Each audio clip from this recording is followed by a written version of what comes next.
Jake Martinez wiped sweat from his forehead as he crawled through the narrow maintenance tunnel. The air recycling system on level 7 was making strange noises again.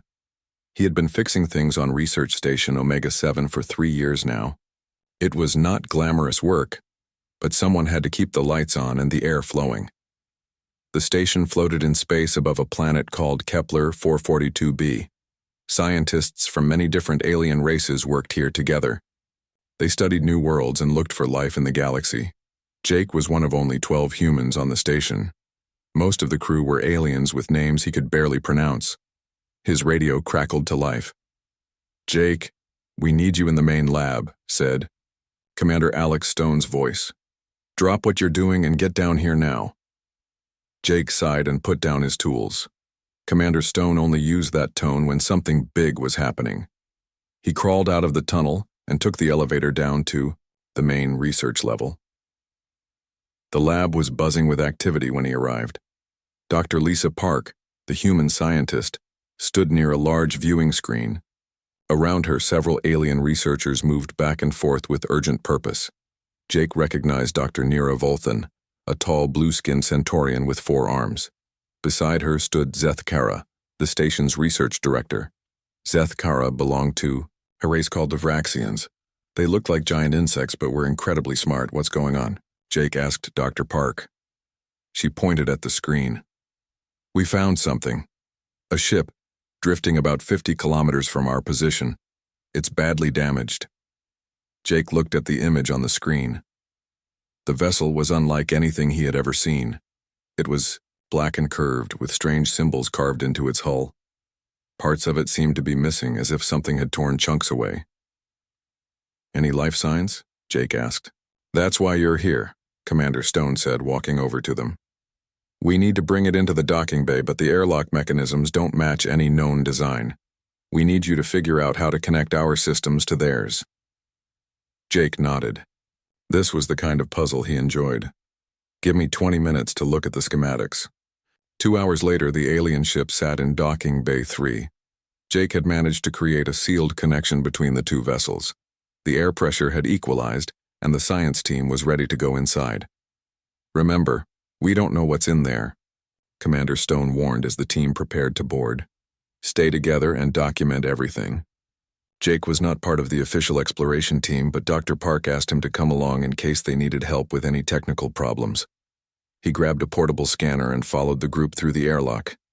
The inside of the ship was dark and cold. Emergency lighting cast strange shadows on the walls. The corridors were narrow and seemed designed for beings smaller than humans. Strange biomechanical growths covered parts of the walls, pulsing with a faint blue light. "This technology is incredible," Dr. Volthan said, running one of her hands over the wall growths. "It appears to be part organic, part machine." They moved deeper into the ship. Jake felt uncomfortable. Something about this place made his skin crawl. The air had a metallic taste, and he could hear a faint humming sound coming from somewhere ahead.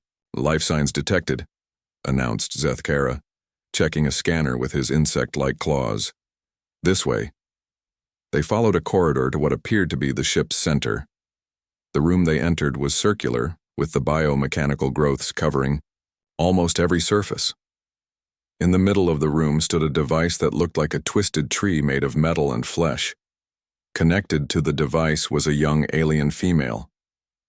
Jake's breath caught in his throat.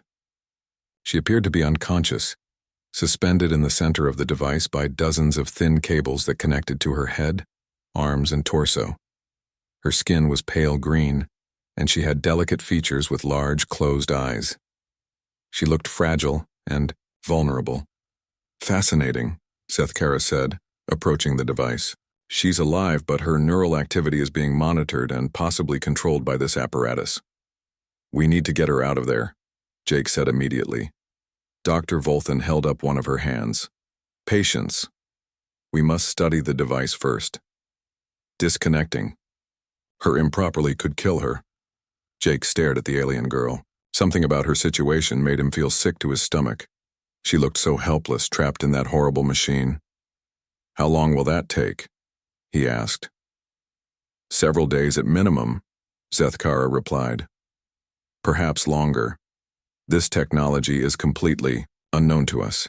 We must proceed carefully. Dr. Park moved closer to examine the device. Her vital signs appear stable. Whatever this machine is doing, it's keeping her alive. Jake watched the alien girl's face.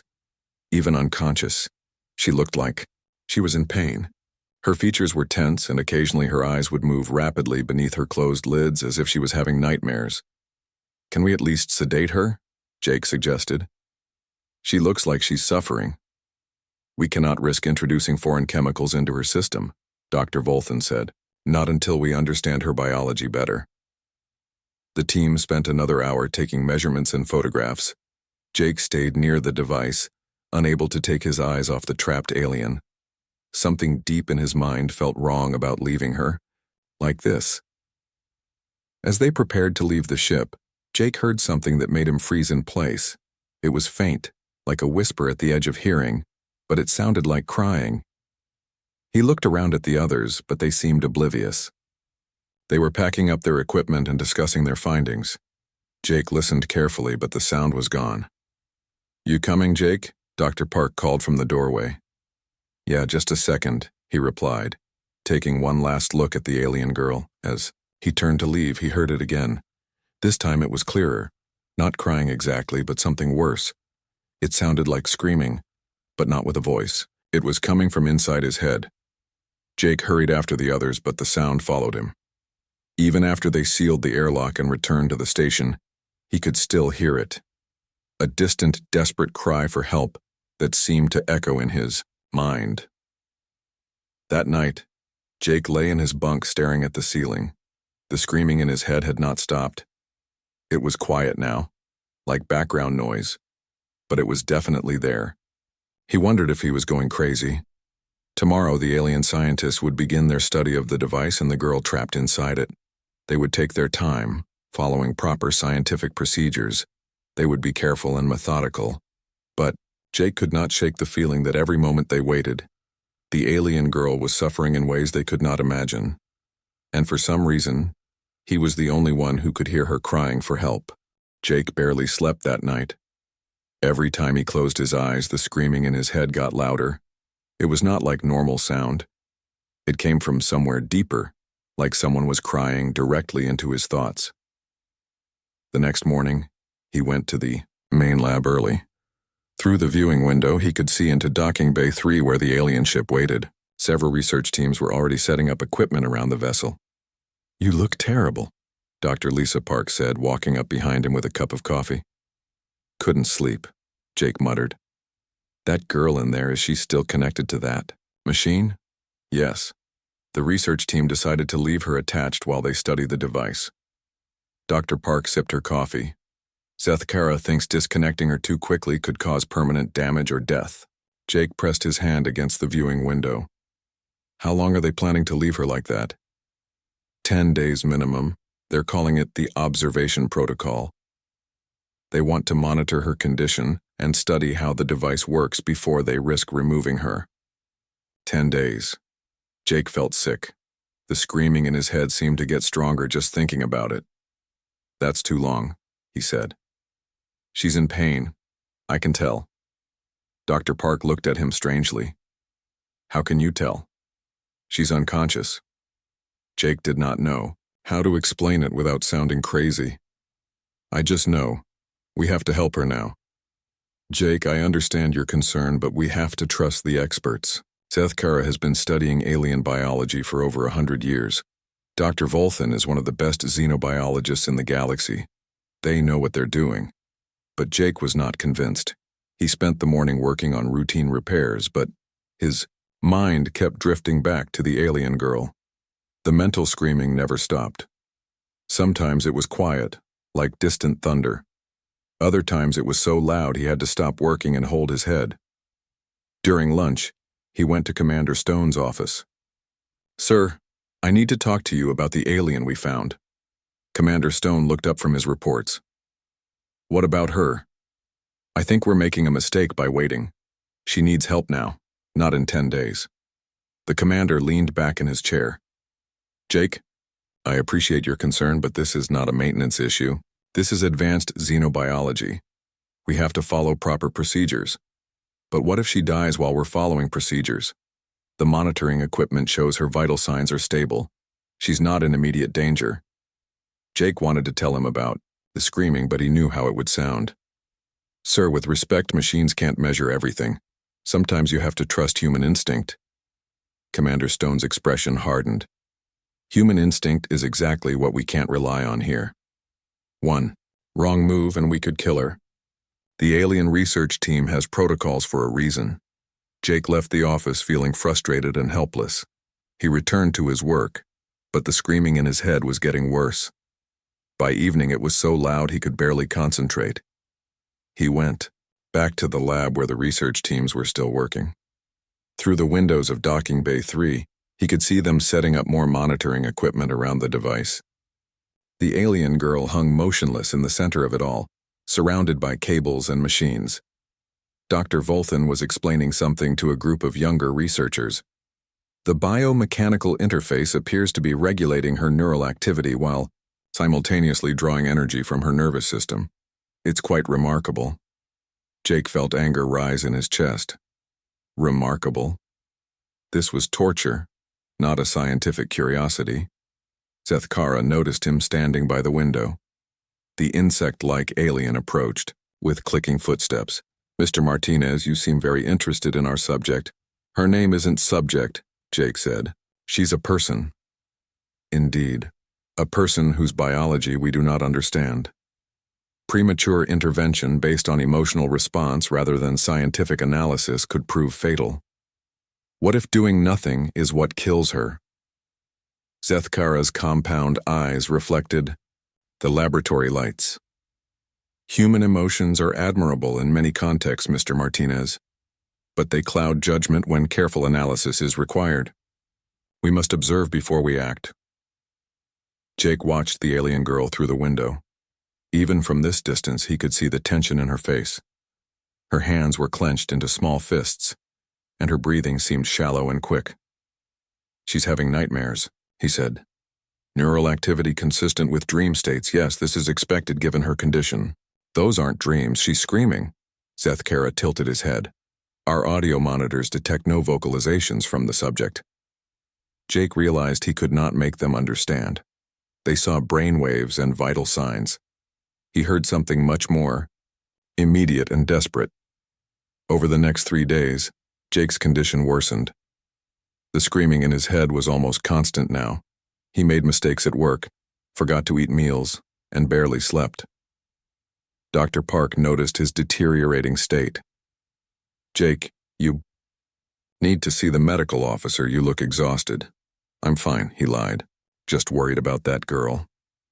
The research team says she's stable. Her condition hasn't changed. That was the problem. Her condition had not changed. She was still trapped, still suffering, and no one seemed to care as long as their instruments showed normal readings.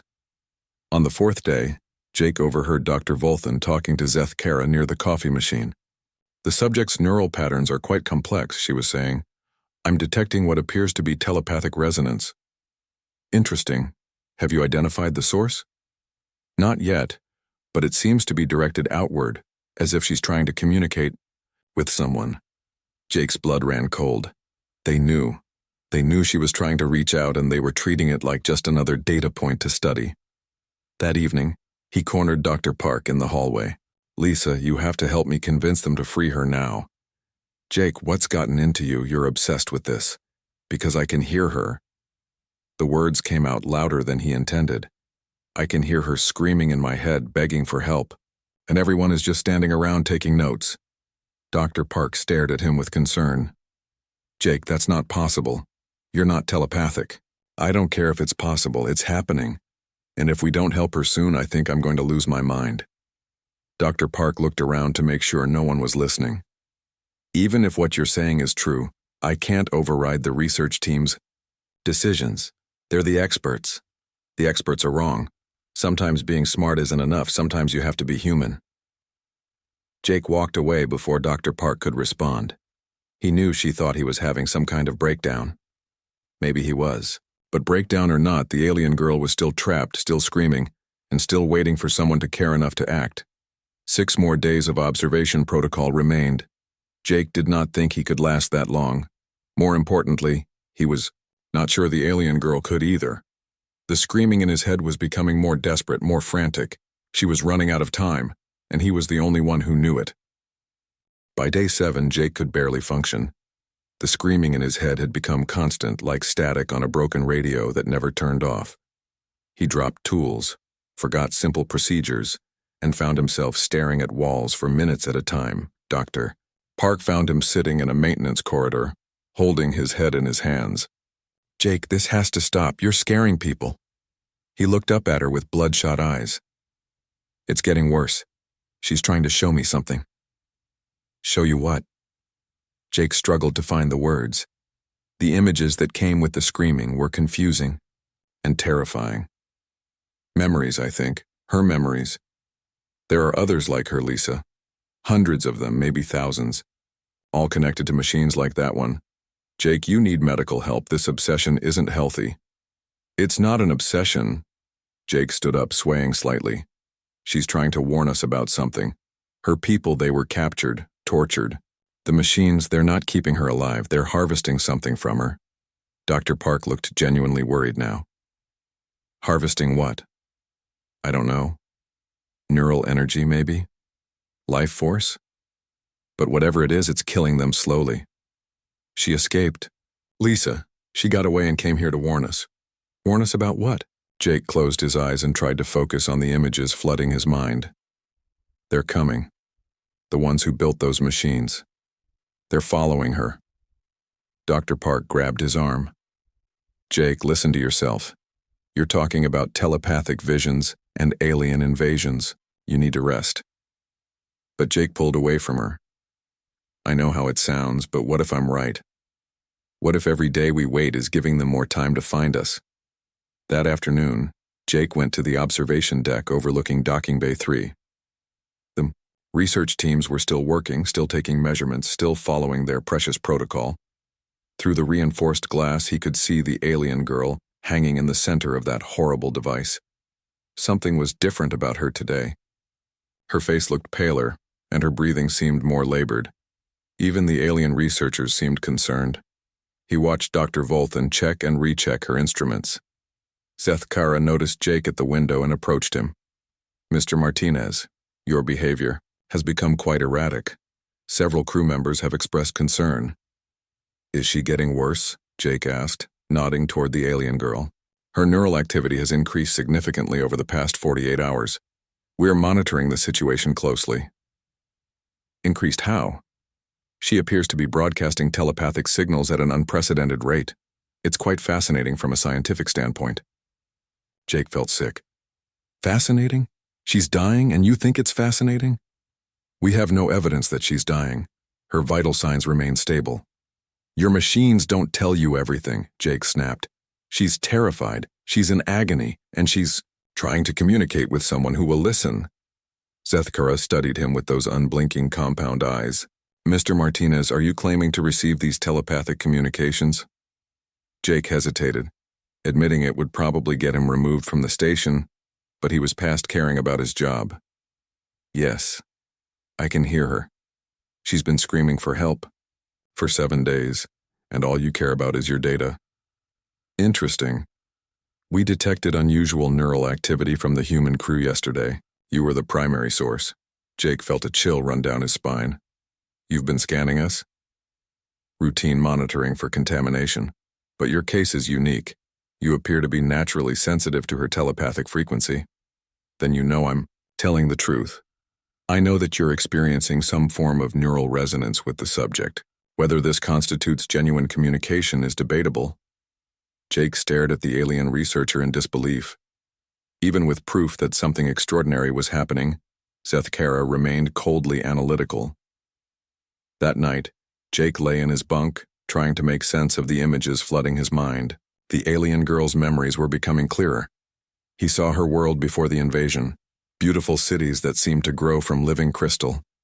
He saw her people, graceful beings, who communicated through thoughts and emotions rather than words. Then came the darkness. Ships appearing in their sky, strange and terrible. Machines that fell like rain, capturing anyone they could find. The biomechanical devices that drained the life from his people while keeping their bodies alive. Jake saw the girl's escape, how she had stolen a damaged ship and fled into space. She had not run away to save herself. She was looking for help, trying to find someone who would listen to her warning. The harvesters were coming. The next morning, Jake went straight to Commander Stone's office. "Sir, I need to speak with you about the research project." Commander Stone looked tired. "Jake, I've been getting reports about your behavior. Several people think you need psychological evaluation. Maybe I do. But first, you need to hear what I've learned." Jake told him everything. The telepathic communication, the memories, the warning about an approaching invasion. Commander Stone listened with growing skepticism. "Jake, even if I believed this telepathic story, we can't abandon scientific protocol based on visions and dreams. What if we're wrong? What if the protocol is what gets us all killed? Then we'll deal with that when it happens. Right now, we have procedures to follow." Jake left the office feeling more isolated than ever. He was the only one who could hear her, the only one who understood the urgency of the situation, but no one would listen to him. He spent the day watching the research team's work. The alien girl's condition was clearly deteriorating, but the scientists seemed more excited than concerned. Her increased neural activity was providing them with more data than they had ever seen from a telepathic species. During his evening rounds, Jake stopped by the lab one more time. Dr. Park was there, reviewing data with Dr. Volthan. "Her brain activity is off the charts," Dr. Park was saying. "It's like she's trying to break through some kind of barrier." "Indeed," Dr. Volthan replied. "Tomorrow we plan to increase our monitoring capabilities. This level of telepathic output is unprecedented." Jake felt anger building in his chest. "What if she's not providing data for your research? What if she's trying to warn us about something?" Dr. Volthan turned to look at him. "Mr. Martinez, even if the subject is attempting communication, we cannot risk her safety by acting on incomplete information." "Incomplete? I've been receiving her communications for 8 days. Assuming your claims are accurate, individual telepathic contact is hardly sufficient for major decisions affecting the entire station." Jake stared at her in frustration. They would never act on his word alone. They needed proof, evidence, something. Their instruments could measure and analyze. But while they waited for proof, the alien girl was running out of time. Her screaming in his head was becoming weaker, more desperate. Whatever the machine was taking from her, it was almost gone. 2 more days of observation protocol remained. Jake knew she would not survive that long. And if she died, any chance of learning about the approaching danger would die with her. He had to act soon, with or without permission. The only question was how to convince someone else to help him. He could not free her alone, and attempting to do so without support would probably get him thrown in the brig. Jake looked through the window at the alien girl one more time. Her face was even paler now, and her breathing was barely visible. Time was running out for both of them. Tomorrow he would have to make a choice between following orders and following his conscience. For the first time in his life, Jake Martinez was going to break the rules. Day 9 began with an emergency meeting Jake was not invited to attend. He watched through the lab windows as Commander Stone, Zeth Kara, Dr. Volthan, and several other senior staff gathered around a conference table. Their discussion looked heated. Dr. Park found him during lunch break looking worried. "Jake, we need to talk, privately." She led him to an empty storage room and sealed the door. "The research team knows about your telepathic connection to the alien girl. They want to study you." Jake felt his stomach drop. "Study me how?" "Brain scans, neural mapping, possibly connecting you to their monitoring equipment. Zeth Kara thinks you might be the key to understanding her species' telepathic abilities. And if I refuse?" "Commander Stone is considering having you sedated and studied anyway. They think you might be contaminated by alien influence." Jake leaned against the wall, feeling trapped. "How long before they make their decision?" "They're voting this afternoon. Jake, if they decide to study you, any chance of helping that girl will be gone. They'll keep you in the medical bay for weeks." Jake closed his eyes and listened to the alien girl's mental voice. It was much weaker now, barely a whisper in his mind. The images she was sending were fragmentary and desperate. He saw ships moving through space, getting closer to their location. Lisa, I need you to believe me about one thing. She's going to die if we don't help her today. Not tomorrow, not in the final day of their protocol, today. Dr. Park studied his face. How can you be so certain? Because I can feel her life slipping away. The machine isn't just studying her, it's consuming her. And when she dies, whatever she came here to warn us about will happen anyway. What exactly did she come to warn us about? Jake told her about the harvest ships, the invasion fleet, the systematic destruction of her species. Dr. Park listened with growing alarm. Even if this is all true, Jake, we can't just abandon scientific protocol. What if disconnecting her kills her? What if leaving her connected kills all of us? Dr. Park was quiet for a long moment. The research team would never approve an early disconnection based solely on your telepathic visions. Then we don't ask for approval. Jake, that's mutiny. We could be court-martialed or worse. Better than being dead. Lisa, you're a scientist. Look at the data objectively. Her vital signs have been declining for 2 days. Her neural output is decreasing. The machine is literally draining the life out of her. Dr. Park bit her lip. I have noticed some concerning trends in her readings. Then help me save her. Tonight, after the research team leaves, we can disconnect her carefully, monitor her condition, and get her medical attention. I don't know how to safely remove those biomechanical connections. I've been studying the device during my maintenance rounds. I think I understand how it works. At least enough to disconnect her without causing immediate damage. Dr. Park paced the small storage room. This is insane. We could kill her. She's already dying. At least this way she has a chance. That afternoon, Jake watched the senior staff meeting break up. Commander Stone looked grim as he left the conference room. 20 minutes later, security. Personnel arrived at Jake's workstation. Mr. Martinez, please come with us. Jake's heart raced, but he followed them calmly. They escorted him not to the medical bay, but to Commander Stone's office. Sit down, Jake. The commander's desk was covered with reports and brain scan images. Jake recognized his own neural patterns on several of the displays. The research team wants to study your telepathic connection to our alien guest. Personally, I think you're having some kind of psychological breakdown. Either way, you're being relieved of duty pending evaluation. Sir, with respect, you're making a mistake. That girl is trying to warn us about an invasion. Every hour delay could cost lives. Jake, I want to believe you're acting out of genuine concern, but your behavior has become erratic and potentially dangerous. You're confined to quarters until we can determine what's wrong with you.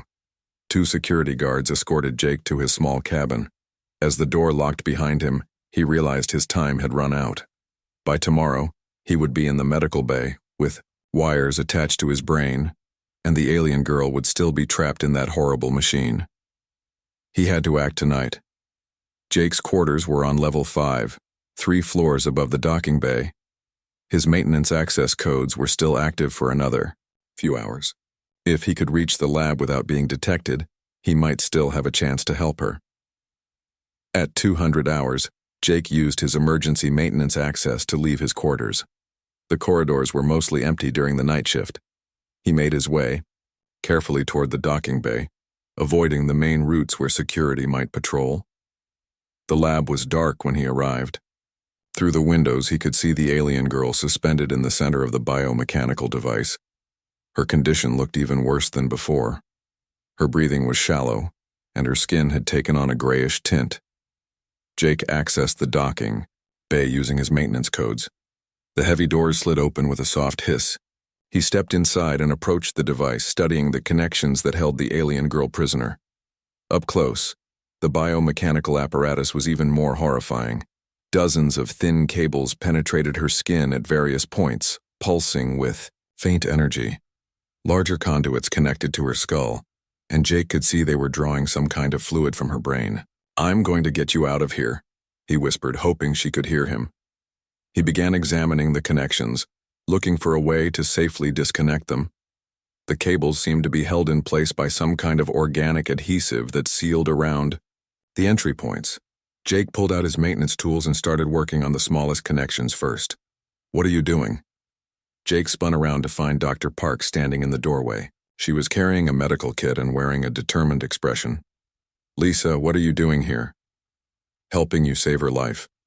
I ran a full analysis of her condition after our conversation. You're right. She's dying, and the research team is too focused on gathering data to notice." Relief flooded through Jake. "Can you monitor her vital signs while I work on these connections?" Dr. Park set up her medical scanner and checked the alien girl's condition. "Her brain activity is critically low. We need to work fast." Jake continued, disconnecting the smaller cables while Dr. Park monitored the girl's response. Each disconnection seemed to ease some of the tension in her face, and her breathing became slightly deeper. "Her neural stress indicators are dropping," Dr. Park reported. "Whatever you're doing, it's helping." They worked in careful silence, removing one connection at a time. The larger conduits would be more dangerous to disconnect, but Jake thought he understood how they worked.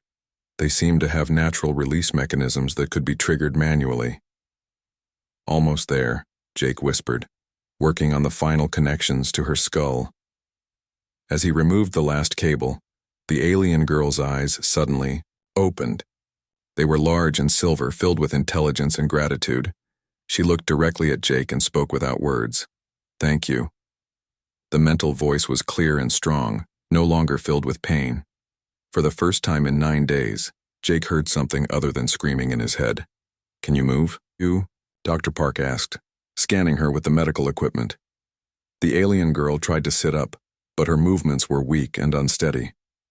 Dr. Park helped support her as she slowly freed herself from the remaining parts of the device. "We need to get her to the medical bay," Dr. Park said.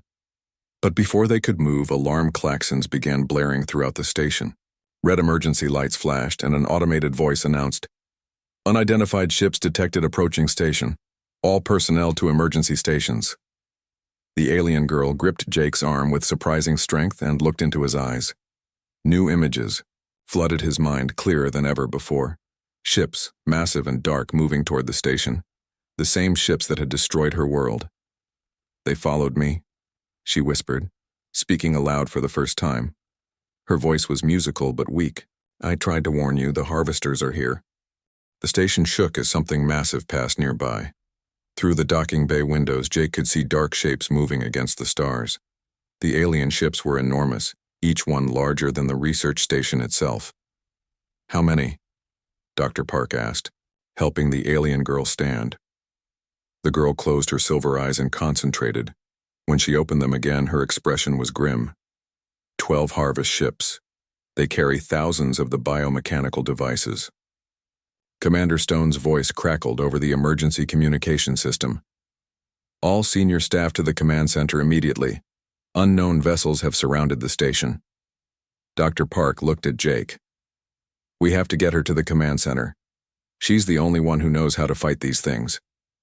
The alien girl shook her head weakly. "My people tried to fight.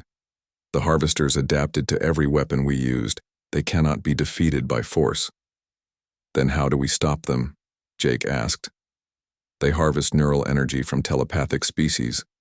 But they also depend on it. If the energy flow is reversed, their ships become vulnerable." Jake helped support the alien girl as they made their way toward the command center. The corridors were filled with panicking crew members running to emergency stations. Another vibration shook the station as the harvest ships moved closer. They reached the command center to find chaos. Dozens of screens showed the approaching alien vessels, their dark hulls bristling with strange technology. Commander Stone was shouting orders while Zeth Kara and Dr. Volthan worked frantically at their stations. "Jake!" Commander Stone spotted them entering. "What are you doing here, and who is that?" "Sir, this is the alien we rescued. She has information about the attacking ships." Zeth Kara turned from his station, his compound eyes reflecting alarm. "Mr. Martinez, you have directly violated orders by removing the subject from her containment." "Her name is Kira," Jake said, using the name the alien girl had shared telepathically. "And she came here to warn us about this attack." Commander Stone stared at the alien girl, who, despite her weakness, stood with quiet dignity. "Can she help us?" Kira stepped forward, speaking in her musical voice. "Your weapons cannot harm the harvest ships. They absorb energy and convert it to power their collection devices, but I carry something they need to complete their mission." "What do you carry?" Dr. Volthan asked. "The neural patterns of my entire species. Before my world fell, our elders transferred the consciousness of our people into my mind. I am the last repository of my race's knowledge and memories." Jake felt a chill run through him. "That's why they followed you. They need what's in your head to complete their harvest." "Yes, but the transfer process works both ways. If I can establish a connection with their primary harvest ship, I can overload their neural collection network." Zethkara clicked his claws, nervously. "The risk would be enormous. Attempting such a connection could kill you." "I am already dying," Kira replied simply. "The biomechanical device damaged my neural pathways. I have perhaps a few hours left, but those hours can be used to save your people." Commander Stone studied the tactical displays. "How would this connection work?" "I need to interface directly with your station's communication array. From there, I can project my consciousness into their network and cause a cascade failure." Dr. Park checked her medical scanner. "Her brain activity is still critically low. I don't think her body can handle that kind of strain." "Then we will have to amplify her signal," Dr. Volthan said, understanding the plan. "Using the station's power grid to boost her telepathic output." Jake realized what they were asking. "You want to turn the entire station into a giant telepathic transmitter, with Kira as the source." "It is our only chance," Kira said, "but the feedback will kill me. You must understand this." Commander Stone looked around the command center, at his mixed crew of humans and aliens. "Are there any other options?" An explosion rocked the station as one of the harvest ships fired a warning shot. On the main screen, Jake could see smaller vessels launching from the larger ships. The biomechanical devices were being deployed. "They are beginning the harvest," Kira said urgently. "In minutes, they will start capturing your crew members. Please let me help while I still can." Commander Stone made his decision. "Do it. Dr. Volthan, prepare the communication array. Dr. Park, monitor her vital signs. Jake, help Kira interface with our systems." They worked quickly to establish the connection. Jake used his maintenance access to open panels and reroute power conduits, while Dr. Volthan modified the communication array to handle telepathic transmissions. Dr. Park set up medical monitoring equipment to track Kira's condition. As they worked, reports came in from around the station. The harvest devices had begun attaching themselves to crew members, starting the same terrible process Jake had seen in Kira's memories. "Ready," Dr. Volthan announced. Kira approached the modified communication console. She placed her hands on the neural interface connectors that Dr. Volthan had adapted from their research equipment. "Once I begin, there is no stopping," she warned. "The feedback will destroy my mind, but it should also disable their harvest network." Jake took her hand before she could connect to the system. "Thank you for trying to warn us, for saving us." Kira smiled the first time Jake had seen joy in her silver eyes. "Thank you for listening when no one else would. Your people have something my people lost. You have the courage to act on compassion rather than logic alone." She connected to the system. Immediately, every screen in the command center lit up with neural activity patterns. Kira's consciousness expanded through the station's communication grid, reaching out toward the harvest ships. Jake could feel the immense effort she was making, pushing her damaged mind beyond its limits. On the tactical display, they watched as Kira's signal reached the primary harvest ship. For a moment, nothing happened. Then the massive vessel began to pulse with erratic energy patterns. "It's working," Dr. Volthan reported. "The harvest ship's collection network is destabilizing." One by one, the smaller harvest devices throughout the station shut down, releasing the crew members they had captured. The dark ships outside began to lose power, their hulls flickering as their biomechanical systems failed. But the effort was destroying Kira. Her vital signs plummeted as she channeled the memories and consciousness of her entire species through the station's communication array. Jake watched helplessly as her body grew paler and weaker. Neural cascade complete, Zethkara announced. All harvest ships are disabled. Kira opened her eyes one last time and looked at Jake. My people are free now. Their memories will live in your databases. Learn from them, grow from them, and remember that wisdom without compassion is empty. Knowledge. Her hand slipped from the console as her heart stopped. Dr. Park tried to revive her, but the neural feedback had been too much. Kira had given her life to save a station full of strangers. The harvest ships, their collection networks destroyed, began retreating into the depths of space. They would find no prey here, and without their biomechanical systems, they could not harvest from other species either. Commander Stone put his hand on Jake's shoulder. You were right, son. About everything. If we had waited for the observation protocol to end, we would all be dead or worse. Jake stared at Kira's peaceful face. She had carried the consciousness of an entire civilization in her mind, and in her final act she had shared that knowledge to save another species. Dr. Volthan approached them quietly. Mr. Martinez, your actions were completely contrary to established scientific protocol. They were also completely correct.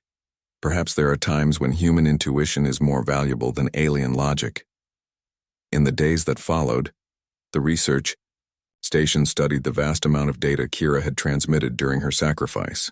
Her people's memories contained technologies and knowledge that would benefit the galactic community for generations. But more importantly, her sacrifice changed how the mixed crews approached their work. The alien researchers began to value human, emotional intelligence alongside their own analytical skills. They learned that sometimes the most important discoveries came not from careful observation, but from the courage to act on compassion. Jake returned to his maintenance duties, but he was different now. The other crew members looked at him with new respect. He had heard the voice of someone in pain when sophisticated instruments detected nothing. He had trusted his heart when logic argued for caution. Commander Stone assigned him to a new project, developing early warning systems that could detect telepathic distress calls from across the galaxy. They would never again ignore a cry for help, no matter how faint or impossible it seemed. Sometimes late at night during his rounds, Jake thought he could still hear Kira's voice in his mind, not screaming this time, but singing the songs of her people, sharing the beauty they had created before the darkness came. Her species was gone, but their memories lived on in the station's databases, and their final gift, the knowledge that courage and compassion could triumph over fear and cold logic, would never be forgotten. Jake Martinez, a simple maintenance engineer, had learned that being human was not a weakness in a galaxy full of superior alien minds. Sometimes it was exactly what the universe needed most.